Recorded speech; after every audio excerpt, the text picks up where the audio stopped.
Alright, here I am again with this very strange video I'm making. Not so strange. I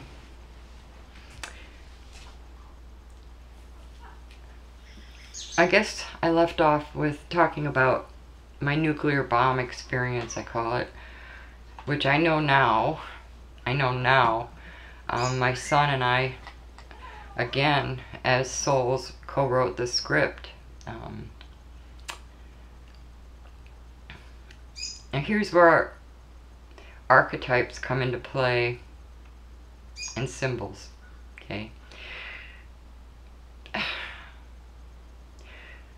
This is why it pays off to study them and understand them, get them up here anyway, because they sort of finally show up here.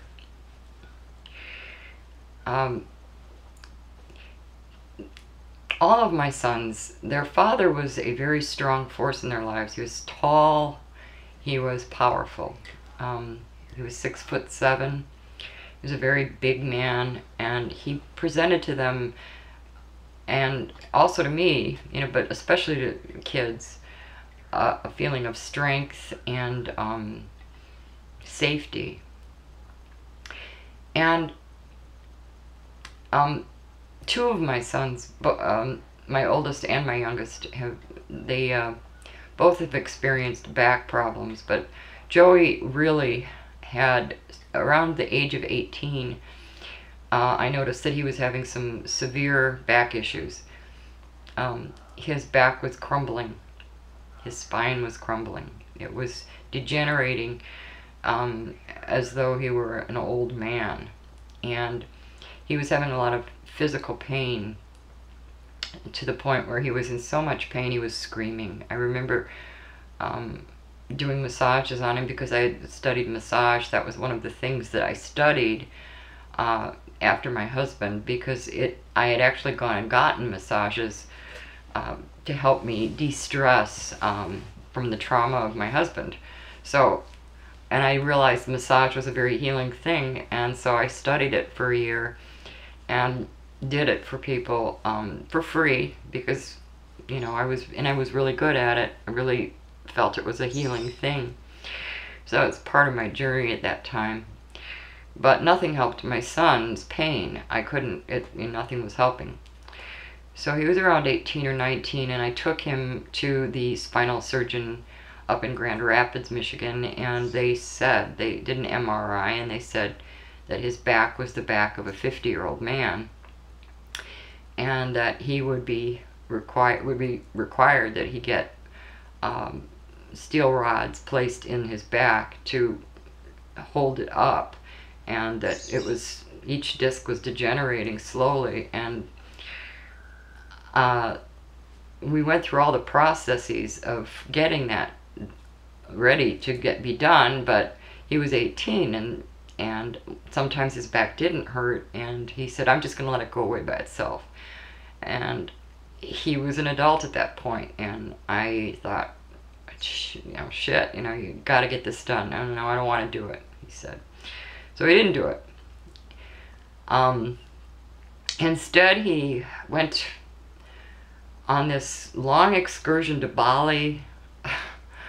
He went to Hawaii. He learned how to fly a plane. He got his pilot's license. He went and just ate up the world. That's the only way I can describe it. He just decided he was going to eat up the world. He went skydiving, jumping off cliffs. He did everything. Again, all the time, his back is still degenerating. It's, he's not going to not live. He's going to enjoy this place. He would tell me about his dreams of sailing the world, and he was very stubborn, and he was young. So I couldn't talk him into the back surgery, and as his back progressively got worse, he became addicted to pain medication that the doctors were giving him, and they were giving him a lot of it. And then they discontinued it because they knew, that he couldn't keep doing that. So rather than, go and get back surgery. He just decided to get pain medication from his friends, which is highly available in every state. You can get it anywhere. So he started taking pain medication from his friends, self-medicating. And he got addicted to pain medications to offset the pain that was in his back.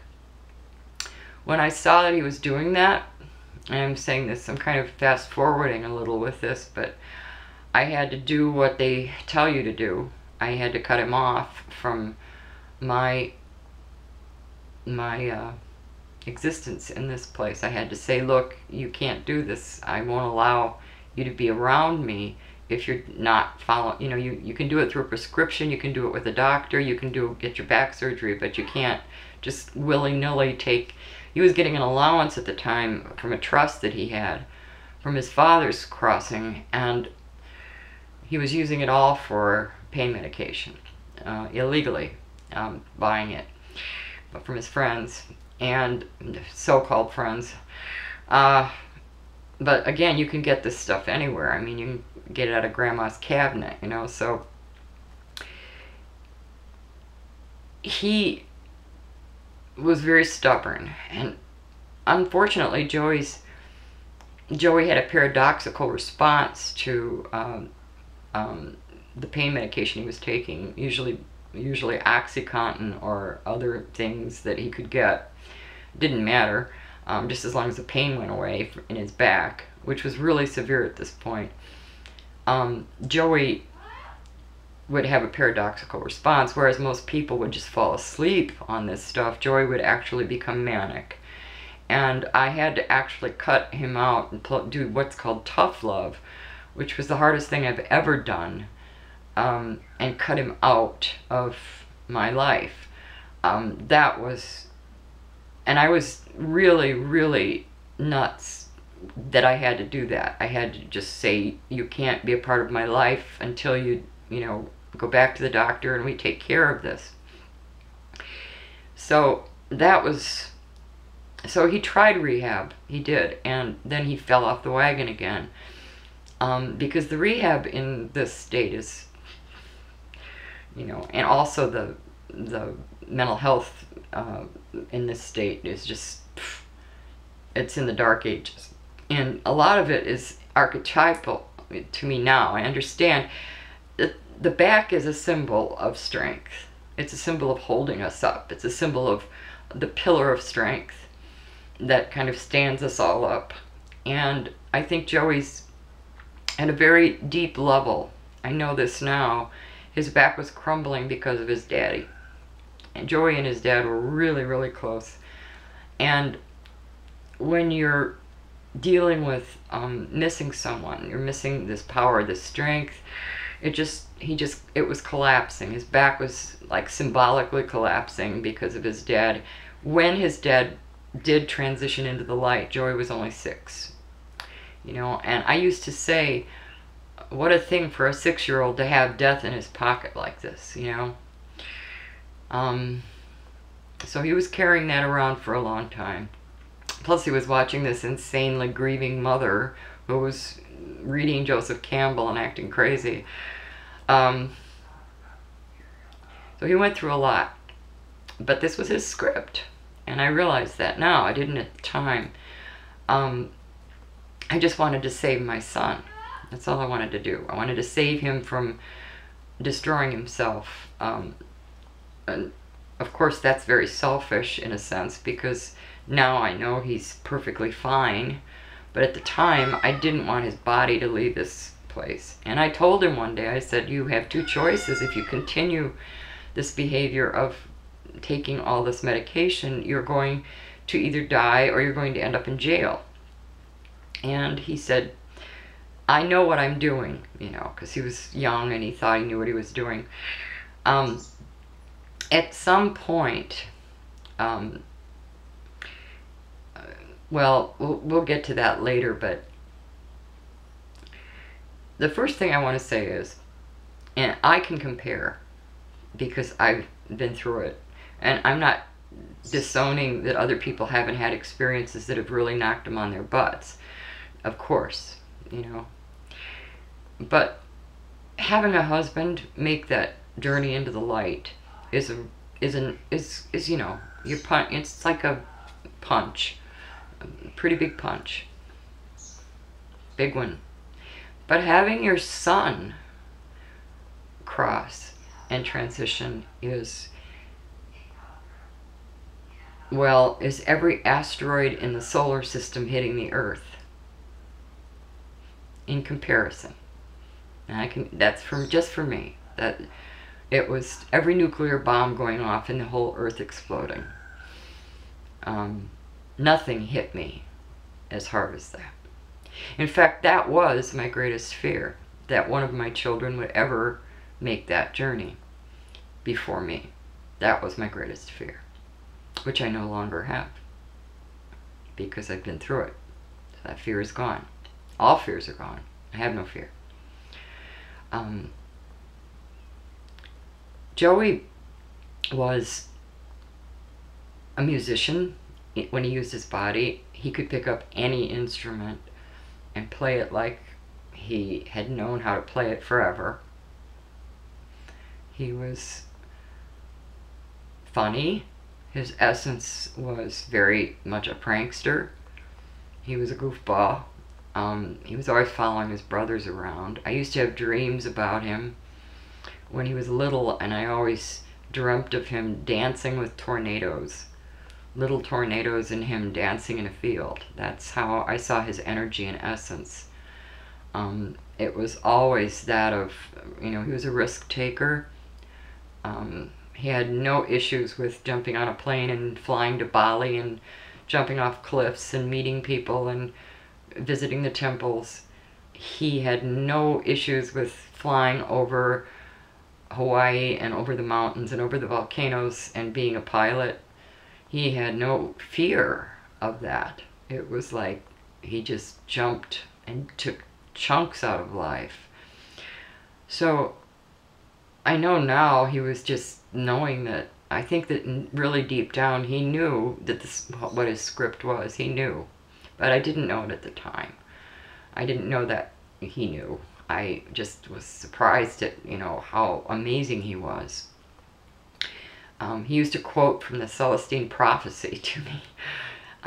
He was very into all kinds of strange things that he would tell me.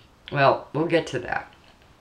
But the one thing he did do was when he was, finally he did collapse, his back did collapse, and I had been doing tough love with him, even though occasionally he would call me.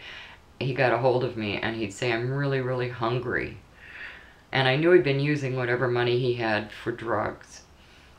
And I couldn't bear the thought of him not eating, so I would send food to him. And I realize now, you know, you're not supposed to do that, but I did it anyway. It was like he had already crossed because I wasn't seeing him. And I know I was doing what all the therapists say to do, tough love, but he was being very stubborn and saying, no, I'm not going to go to the doctor, you know. I'm going to do this myself, and I know what I'm doing. But one day I got a call from my oldest son who said, you really need to come to the hospital in Kalamazoo because JOeY's spine has finally ruptured, and he has to have his disc removed, and you need to be there with him. And I jumped in the car and flew to the hospital immediately. And when I got there, he was really scared. He was really scared. He was lying on the gurney, and I had my head against his face, and I said, look, kiddo, I said, Mom's here, and I'm never leaving you again, you know. Because I knew that, you know, it had come to a point where he almost had his spinal nerves severed. In fact, the disc had started to sever the spinal nerves. And there was one doctor there that said to him, and JOeY said to the doctor before the surgery, he said, will I ever be able to have babies? Will I ever be able to walk again? Will I ever be able to, and the doctor said, probably not.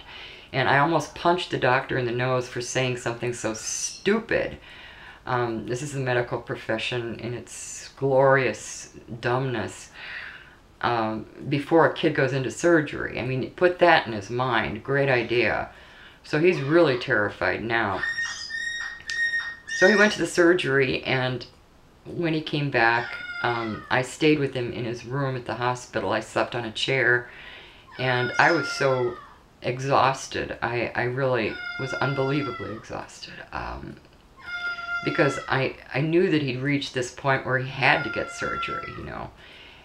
Luckily, a nurse came in that had had spinal surgery herself the next day, and she knew that I was really angry at the doctor and what he had said to JOeY, and she said to JOeY, I had spinal surgery and I can walk, and my nerves were severed a bit too, but look at me, I'm doing fine. And she sort of gave him a hope that he was going to walk again, and that he was going to be able to have babies someday, and that he would have a normal life. So it was like a miracle, you know, because he came back home with me. I brought him home to my house, and I watched him recuperate. And he had a catheter in him. He could have gone to a rehab center for the recuperation from his back surgery, but he came to me, and he stayed at my house, and I took care of him. And I took him back to the hospital, and yes, even though some of his nerves had been somewhat severed, he was able to pee on his own again. He finally was. He was able to urinate without a catheter, and one day he came up to me and said, I guess I'll be able to have babies again. If I want to have babies, that's back too. So he was really happy about that the doctor was wrong, and that he was healing. His back was healing, and he was not in pain. And so we had like really long talks, you know, while he was here at my house, and it was pretty wonderful to be with him during that time period, because he was having dreams about a place. He told me he was having dreams about a place that was so profound. It was filled with, it was like shining. He said everything was luminescent in these dreams. They were like, he said, Mom, they're lucid dreams. They're like, when I'm awake, I'm seeing this place.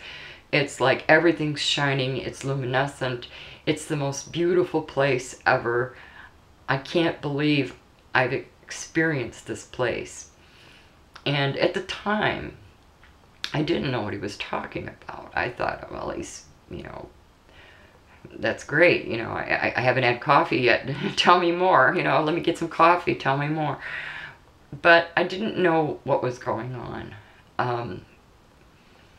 And then he was recuperating and getting much better, walking around, being able to take walks. And he said to me, Mom, I really need for you to go to the library and get a book by Isabel Allende. It's called House of Spirits.